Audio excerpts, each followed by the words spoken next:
Isang maligayang pakikinig dito sa Mini Bible College.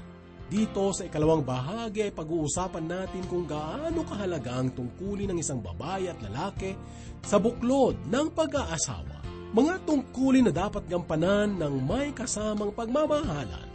At pagkatapos nito ay pag-aaralan natin ang salitang pag-ibig. Kaibigan, sa tingin mo ba ay lubusan mo nang naiintindihan ang salitang ito? Naranasan mo na bang makaramdam ng tunay na pag-ibig o patuloy mo pa rin itong hinahanap? Samahan niyo kaming muli sa ikalawang bahagi ng programang may bilang na NTS 209 na pinamagatang Pagkakabagay at Pag-ibig.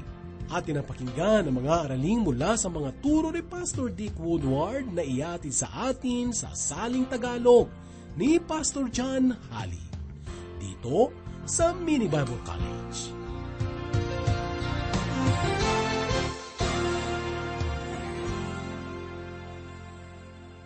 Ngayon balikan po natin muli ang tungkol sa tungkulin ng mga kababaihan. Ngunit bago po tayo magpatuloy, nais kong basahin ang tungkol sa tungkulin ng mga kababaihan na nakasulat po sa Aklat ng Kawikaan, Kabanatang 31. Tiyak kong narinig mo na ang tungkol po sa kabanatang ito na nasa huling bahagi po ng Aklat ng mga Kawikaan. Heto po ang isa sa mga pinakadakilang mga talata sa Banal na Kasulatan tungkol po sa tungkulin ng isang babae. Habang pinapakinggan natin ito, isipin po ninyo ang ilan sa mga bagay na pinag-usapan natin sa ating nakaraang aralin. Ang sabi po ay ganito, sinong makakatagpo ng isang butihing babae sapagkat siya'y higit na mahalaga kaysa mga batong rubi. Ang puso ng kanyang asawa sa kanya'y nagtitiwala at siya'y hindi kukulangin ng mapapala. Gumagawa siya ng mabuti sa kanya at hindi kasamaan sa lahat ng mga araw ng kanyang buhay. Siya'y humahanap ng balahibo ng tupa at lino, at kusang loob ang kanyang mga kamay na nagtatrabaho. Siya'y gaya ng mga sasakyang dagat na mga ngalakal. Nagdadala siya ng kanyang pagkain mula sa kalayuan. Siya'y bumabangon samantalang gabi pa, at naghahanda ng pagkain para sa kanyang pamilya. At nagtatakda ng mga gawain sa mga babaeng alila niya. Tinitingnan niya ang isang bukid, at ito'y binibili niya. Sa bunga ng kanyang mga kamay ay nagtatanim siya ng ubusan. Binibigkasan niya ng lakas ang kanyang mga balakang at pinalalakas ang kanyang mga bisig. Kanyang nababatid na nakikita ang kanyang kalakal. Ang kanyang ilaw sa gabi ay hindi namamatay.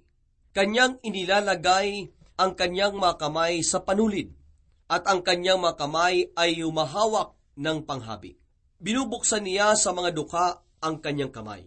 Iniaabot niya ang kanyang mga kamay sa nangangailangan. Hindi siya natatakot sa nyebe para sa sambahayan niya, sapagkat ang buo niyang sambahayan ay nakadamit ng pula. Gumagawa siya ng mga saplot para sa sarili. Ang kanyang pananamit ay pinong lino at kulay ubi. Kilala ang kanyang asawa sa mga pintuang bayan. Kapag siya'y nauupong kasama ng matatanda sa lupain, gumagawa siya ng mga kasuotang lino at ito'y ipinagbibili. At nagbibigay ng mga pamigkis sa mga negosyante. Kalakasan at dangal ang kanyang kasuotan, at ang panahong darating ay kanyang tinatawanan. Binubuka niya ang kanyang bibig na may karunungan, at nasa kanyang dila ang aral ng kabutihan. Kanyang tinitingnang mabuti ang mga lakad ng kanyang sambahayan, at hindi siya kumakain ng tinapay ng katamaran. Tumatayo ang kanyang mga anak at tinatawag siyang mapalad, gayon din ang kanyang asawa. At kanyang pinupuri siya. Maraming anak na babae ang nakagawa ng kabutihan, ngunit silang lahat ay iyong nahihigitan. Ang alindog ay madaya at ang ganda ay walang kabuluhan. Ngunit ang babaeng natatakot sa Diyos, sa Panginoon, ay papupurihan. Bigyan siya ng bunga ng kanyang mga kamay at purihin siya sa kanyang mga gawa sa mga pintuang bayan. Ito po mga giliw kong taga-subaybay ay magandang paglalarawan sa papel o tungkulin ng isang babae. Binabanggit nito ang kanyang halaga sa unang linya. Kapag inisip mo ang tungkulin sa kahalagahan po ng isang babae, isipin mo ito. Naniniwala akong sinasabi ng ating kultura na ang tanging daan upang magkaroon ng halaga ang mga kababaihan ay ang magkaroon sila ng parehong tungkulin sa mga kalalakihan at magawa nila ang kayang gawin ng mga kalalakihan. Para sa akin ito po ay makasalanan at nakakahiyang sabihin. Sinabi natin sa ating unang sesyon na kung ang dalawang tao ay magkakapareho, hindi na kailangan ng isa sa kanila. May panahon na dapat nating ipagdiwang sa halip na gawing magkatulad ang ating mga kababaihan sa isa't isa. At syempre, isa sa mga aspeto kung saan dapat po nating ipagdiwang ang kanilang pagkakaiba ay sa pagitan po ng tungkulin ng mga kalalakihan at kababaihan.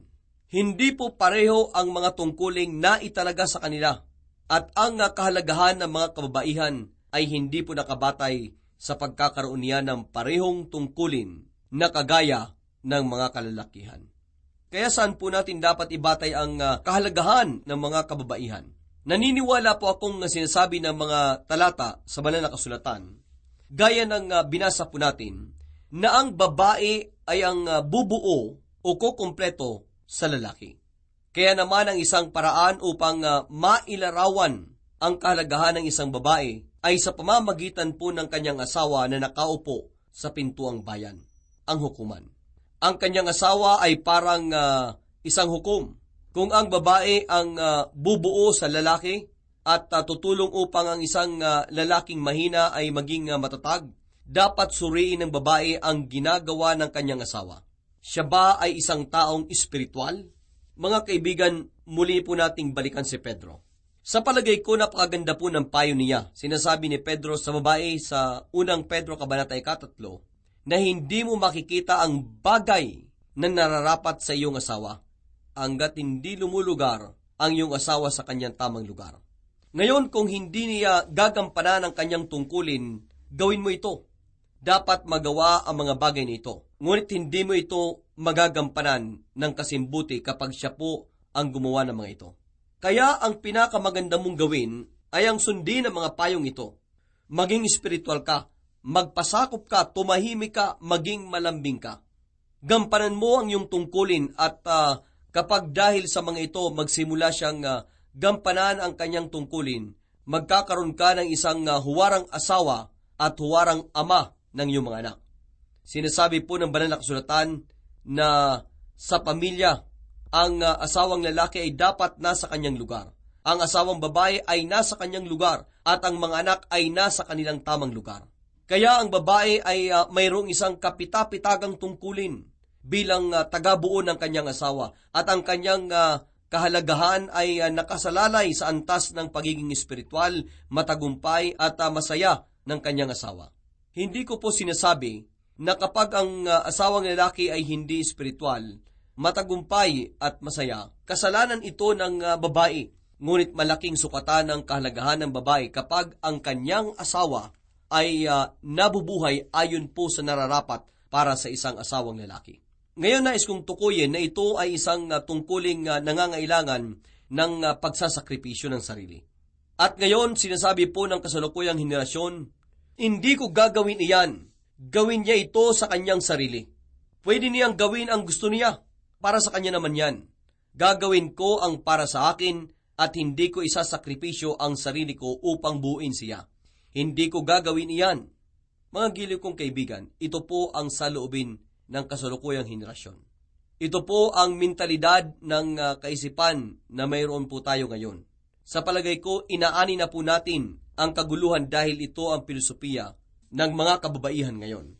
Ngunit ang babae sa ating binasa sa Kawikaan Kabanata 31 ay mahalaga dahil ang kanyang asawa ay nasa tamang lugar at ginagampanan ang kanyang nakatalagang tungkulin at tatawagin siyang mapalad ng kanyang mga anak. Nakita po ninyo mga kaibigan, ang babae ang bumubuo ng mga tao. Ngayon pag-isipan po ninyo ito. Mayroon pa bang mas mahalagang papel kaysa sa pagtulong sa mga tao upang sila ay magtagumpay? Napakahalaga po nito, di po ba? Mayroon akong plaki ng aking asawa na bigay sa kanya ng aming anak bilang regalo sa kanya sa araw po ng mga ina. May nakasulat po dito ang sabi, 100 taon mula ngayon, walang halaga kung magkano ang aking pera sa bangko, ang uri ng buhay na tinitirhan ko o ang uri ng kotse na minamaniho ko, ngunit ang mundo ay maaaring mabago dahil mahalaga ako sa buhay ng mga anak ko. Ang maging tagabuo ng asawa, ang magdalang tao, at pagkatapos ay mag-alaga ng mga anak, ang laging nasa tabi ng mga anak. Ang mga ito ay mahalagang tungkulin at nalulungkot ako kapag nakikita kong ang papel at tungkuling ito ay pinapababa kagaya po ng nangyayari ngayon. Kung minsan, sinasabi po ng sosyalidad na ang pinakamahalagang babae ay ang babaeng mayroong sariling karera o propesyon. Sa palagay ko po, hindi mali para sa isang babae ang magkaroon ng sariling karera o propesyon. At sa palagay ko po, ito ay nasa pagpipili na lamang ng bawat isa. Nagbabahagi ako ng mga prinsipyo at kayo na po ang magpasya kung paano ninyo ito gagamitin sa inyong buhay. Ngunit huwag po nating ibaba ang kababaihan na magsasabing tutulungan ko ang aking asawa na magawa niya ang dapat niyang gawin at tutulungan ko ang mga tao na magawa nila ang kanilang tungkulin. Habang inilalarawan mo ang babaeng ito, siya po ay napaka-espesyal, siya po ay napakalaga, at sa palagay ko po kapanapanabik ang buhay po niya. Kapag napag-uusapan po ang tungkol po sa mga ina, madalas kong maalala ang aking sariling ina. Mapalad ako na nagkaroon ako ng isang ina na kagaya ng babaeng ating inilalarawan. At nakapag-asawa po ako ng babaeng kagaya niya, na naniniwalang ito ang pinakamataas na papel at tungkulin para po sa isang babae. Pansinin po ninyo kung gaano kasipag ang babae sa Kawikaan, Kabanata 31. Abalang-abala ang babaeng ito. Pumanaw ang aking ina nang ako ay nagbebenta palabang at ang lahat ng alaala ko sa kanya ay ang tungkol sa kanyang pagiging laging abala. Wala akong maalala na siya ay nakaupo at walang ginagawa. Naglalaba po siya, nagsasampay, nagtutupi ng damit, nagluluto, lagi siyang may ginagawa habang kinakausap kami.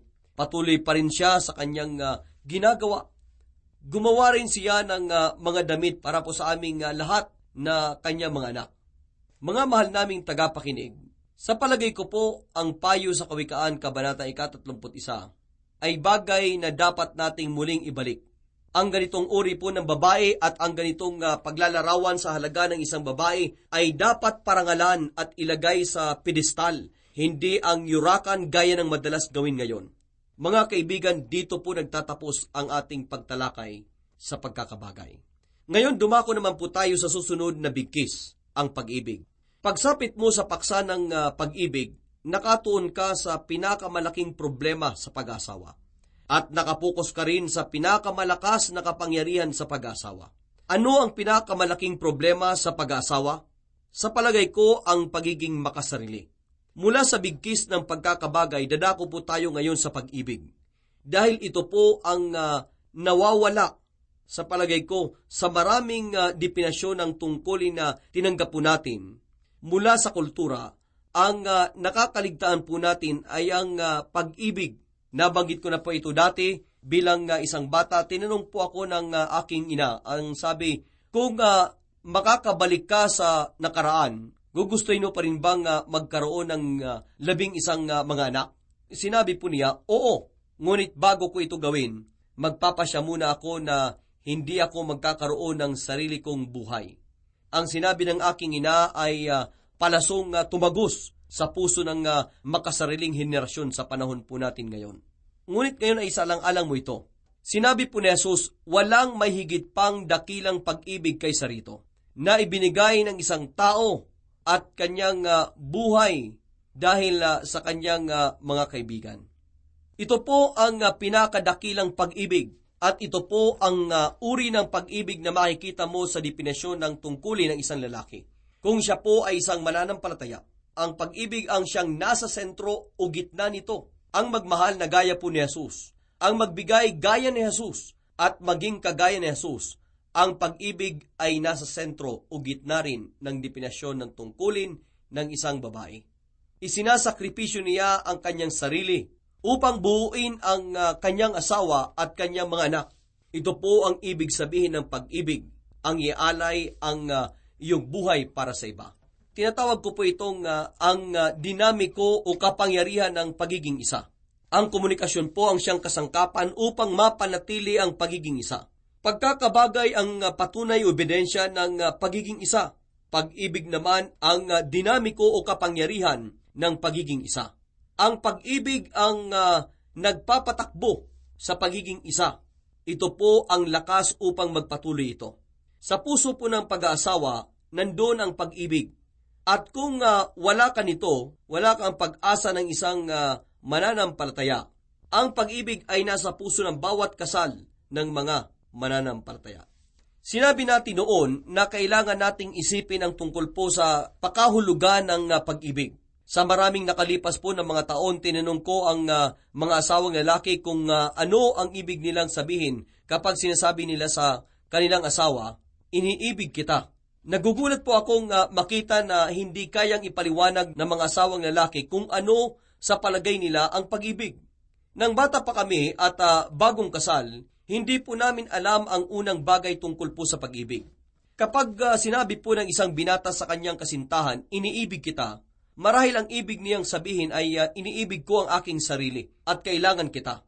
Ngunit makikita mo na kung ito lamang ang kanilang pakahulugan sa pag-ibig, hindi po ito magbibigay ng kapanatagan ng kalooban sa isang babae.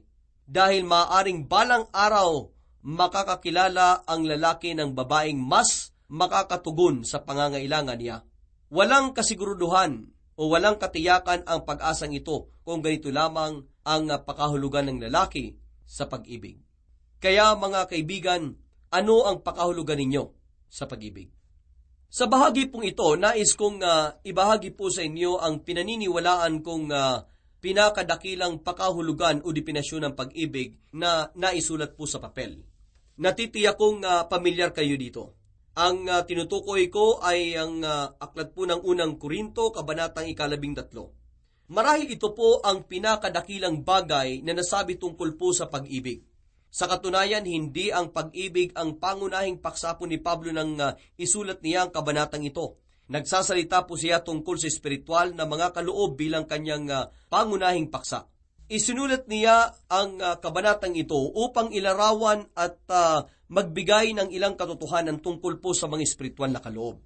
Sa kalagitnaan po ng kabanata, binigyan niya tayo ng isang definasyon o kaya ay pakahulugan tungkol po sa pag-ibig.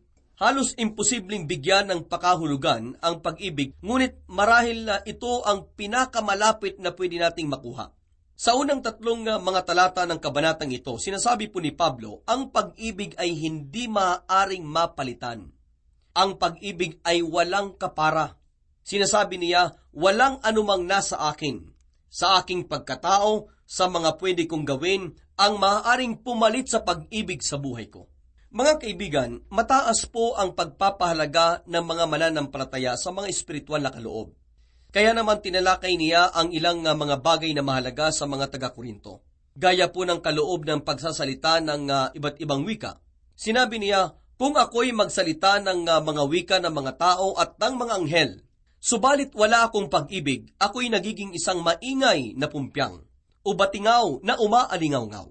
Tinalakay din po ni Pablo ang kaloob na makapagbigay ng propesya na ayon sa kanya ay pinakamahalagang espiritual na kaloob. Tinalakay niya ang karunungan na sa mga taga-Korinto ay mahalaga. Tinalakay niya ang tungkol sa pananampalataya na mahalaga po sa kanila. Sinabi niya, wala sa mga bagay na ito ang maaaring pumalit sa pag-ibig sa inyong buhay. At sa huli pong bahagi ng kabanatang ito, sinabi niya, mayroong tatlong bagay na walang katapusan. Mga bagay na mayroong walang hanggang kahalagahan. Ito po ay ang pag-asa, pananampalataya at pag-ibig. Ngunit ang pinakadakila sa mga ito ay ang pag-ibig.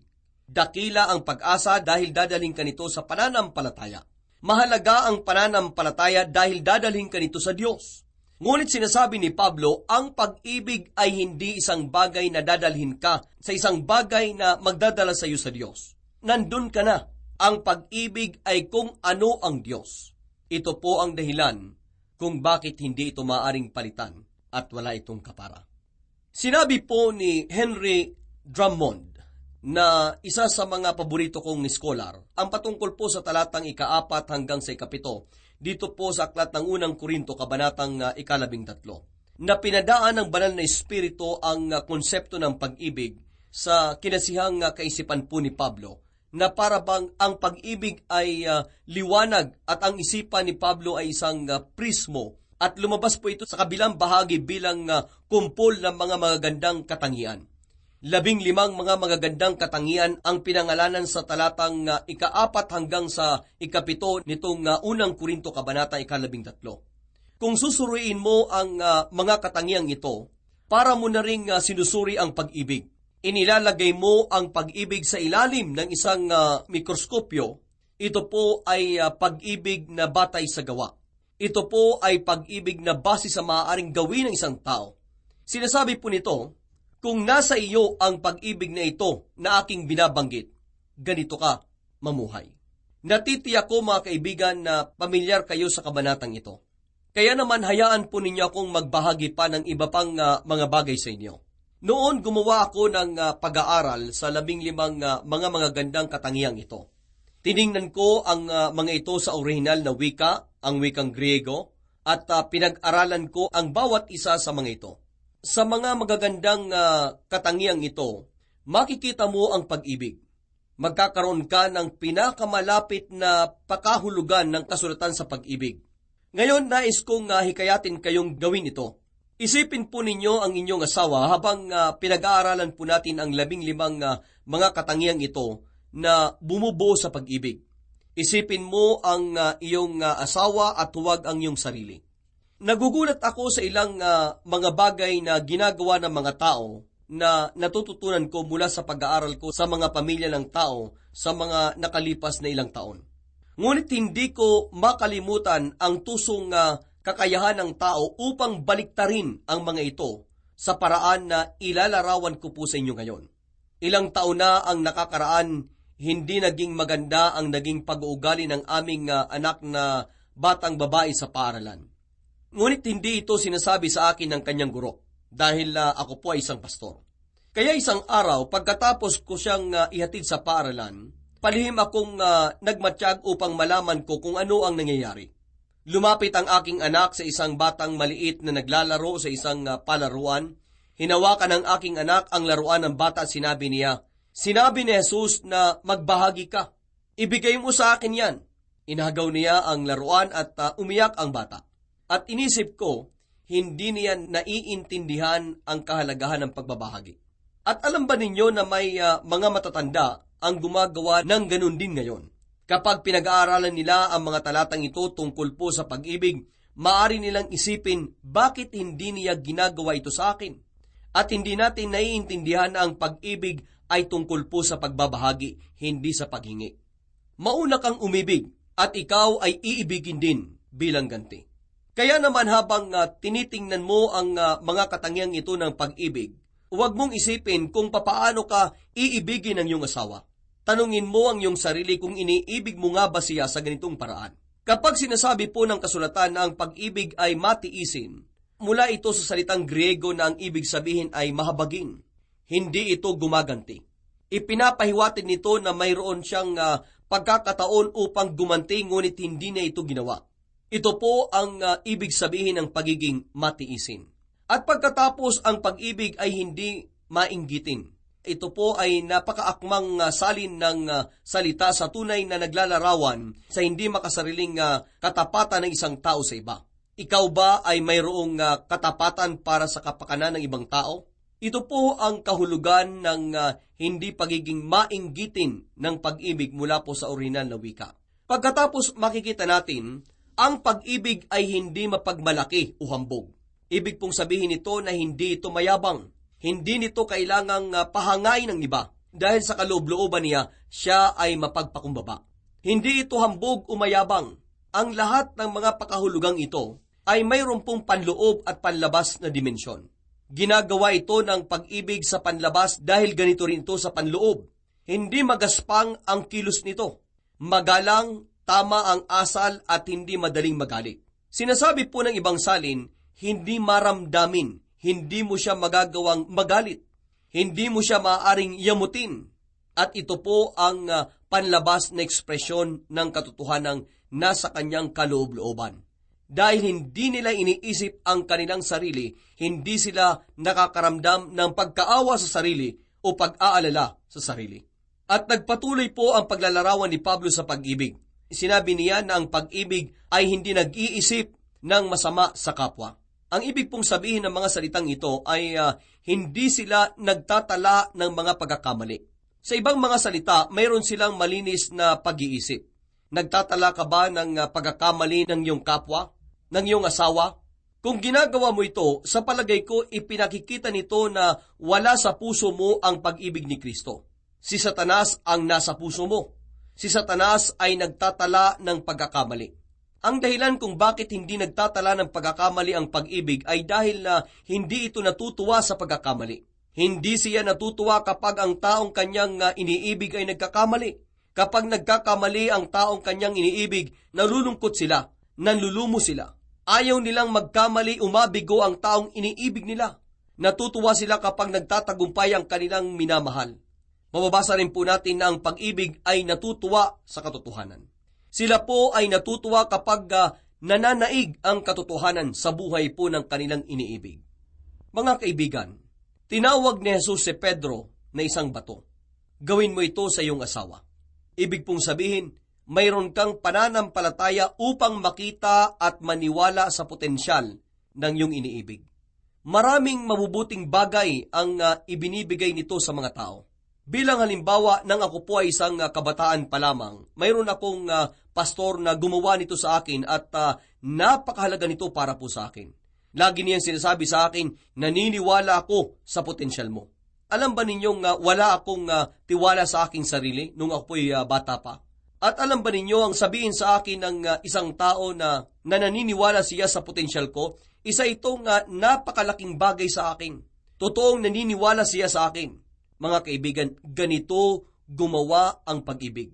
At dahil ang pag-ibig ay mayroong pananampalataya upang makita ang potensyal sa iba, punong-puno ito ng pag-asa at nagagalak ito sa paghihintay sa katuparan ng kanyang nakikita at pinapaniwalaan. At habang ito po ay naniniwala at naghihintay sa katuparan ng kanyang nakikita sa kanyang iniibig, natitiis niya ang lahat ng mga bagay. Ito po ang salitang hopomone sa wikang Griego. Nangangahulugan ito ng pagtitiis habang naniniwala at naghihintay. Ang lahat ng ito ay nangyayari dahil mayroon silang tiwala na ang pag-ibig ay hindi mabibigo. Naniniwala ang taong nagmamahal na ang kanyang pag-ibig ay makapangyarihan at sa bandang huli ay magkakaroon ito ng epekto sa buhay ng taong iniibig. Sa iba pong salita, sinasabi nila sa kanilang iniibig, wala kang maaaring sabihin o gawin upang pigilin ako sa pag-ibig ko sa iyo dahil iniibig kita ng pag-ibig ni Kristo. Mga kaibigan, ito po ang kahulugan ng pag-ibig. Ngayon, ano ang iyong pakahulugan sa pag-ibig? Gaya ng itinanong ko noong nakaraan, ano ang definasyon ng iyong tungkulin at tungkulin ng iyong asawa? Ito ba ay nagmumula sa kultura o sa banal na kasulatan? Kung nagmula ito sa kultura, nakakatulong ba ito? Kung hindi ito nakakatulong, tanungin mo ang iyong sarili ng tanong na ito. Maaari kayang ang definisyon ng Diyos patungkol sa tungkulin ng lalaki at ng babae ay mas makakatulong kaysa sa definisyon ng kultura? Sa palagay ko po, tama lamang ang mga tanong na ito. Sa palagay mo, ang definisyon ng Diyos patungkol sa tungkulin ay makakatulong ba kung susundin mo ito? Pagkatapos pagsapit mo sa paksa ng pag-ibig, isipin mo ang iyong asawa. Tanungin mo ang iyong sarili kung ano ang ibig mong sabihin kapag sinasabi mo sa kanya, iniibig kita. Ano ang iyong ibig sabihin? Ngayon sa pamamagitan ng biyaya ng Diyos, at ito ay nangangahulugang tulong na hindi pangkaraniwan. Ito po ay bunga ng katotohanang ang banal na Espiritu ay nasa iyo. Kung ang banal na Espiritu ay nasa iyo, mayroon kang kapasidad na mahalin ang iyong asawa gaya ng inilalarawan dito po sa aklat ng unang Korinto, kabanatang 13. Kaya kaibigan, tingnan mo ang paglalarawang ito sa pag-ibig at tanungin mo ang iyong sarili, iniibig ko ba ang aking asawa na kagaya ng inilalarawan ng unang Korinto, Kabanatang 13, sa pamamagitan ng biyaya ng Diyos. Ngayon, kung ang sagot ay hindi, huwag kang magtaka kung magulo ang iyong pagsasama. Anumang pagsasama ng mag-asawa ay magiging magulo kung wala ang ganitong uri ng pag-ibig sa kanila, dahil ito ang lakas o kapangyarihan ng pagiging isa. At kung wala ang lakas na ito, magiging magulo ang iyong pagsasama. Ngunit kung sa pamamagitan ng biyaya ng Diyos, mayroon ka ng lakas na ito, ang pag-ibig na ito sa iyong puso, magdadala ito ng pagkakaisa, mapapanatili nito ang pagkakaisa, at mangyayari sa inyong pagsasama bilang mag-asawa ang lahat ng hangarin ng Diyos para dito.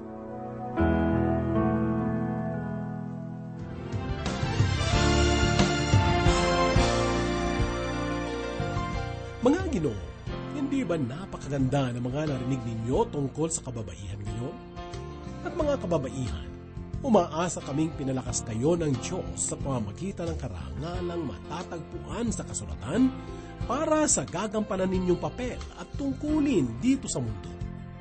At bandang huli, makukuha ninyo ang pagkilala at pasasalamat na nararapat sa inyo.